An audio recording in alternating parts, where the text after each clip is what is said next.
فجر کے بعد صرف 15 منٹ اور اتنا بڑا اجر۔ جی السلام علیکم ورحمۃ اللہ وبرکاتہ۔ نماز فجر ادا کرنے کے بعد صرف 15 منٹ کا یہ ایک چھوٹا سا عمل جو آپ کے ذخیرہ آخرت کے لیے اتنا بڑا اجر و ثواب بن کر ملے گا انشاءاللہ، اور خاص کر کے رمضان المبارک کے اندر، جس کے اندر ہر ایک سنت کا نفل کا ثواب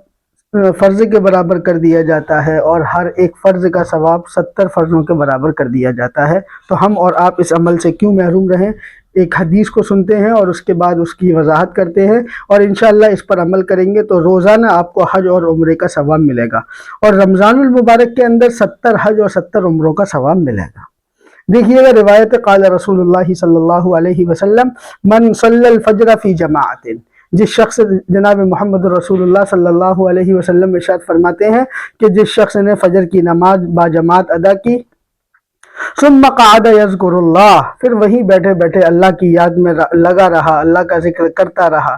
حتی تطلع الشمس، یہاں تک کہ سورج نکل آیا، یہاں تک کہ سورج آ کر نکل کر کے بلند ہو گیا، ثم صلی رکعتین، پھر وہ 2 رکعت نماز پڑھے جس کو نماز اشراق کہتے ہیں،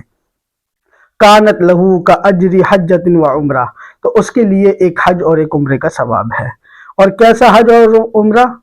جناب محمد رسول اللہ صلی اللہ علیہ وسلم فرماتے ہیں تامتن تامتن تامتن، مکمل ایک حج اور ایک عمرہ، مکمل ایک حج اور ایک عمرے کا ثواب ملتا ہے، مکمل ایک حج اور ایک عمرے کا ثواب ملتا ہے۔ آقا علیہ السلام نے 3 مرتبہ تامتن تامتن تامتن فرما کر کے یہ بتایا کہ مکمل حج اور ایک مکمل عمرے کا ثواب ملتا ہے۔ رمضان مبارک جیسا مہینہ چل رہا ہے تو اس مہینے کے اندر اس کو 70 گنا زیادہ اللہ تبارک و تعالی بڑھا کر کے ہمیں دے گا، یعنی کہ فجر کی نماز کے بعد 15 منٹ اگر انتظار کرنے کے بعد 2 رکعت اور 4 رکعت نماز اشراق ادا کر لی جائے تو یہ رمضانوں کے اندر سب سے بیسٹ مومنٹ رہے گا اور عبادت کے لیے بیسٹ چوائس رہے گا۔ آپ لوگ اس پر عمل کریں، مجھے دعاؤں میں یاد رکھیں۔ السلام علیکم ورحمۃ اللہ وبرکاتہ۔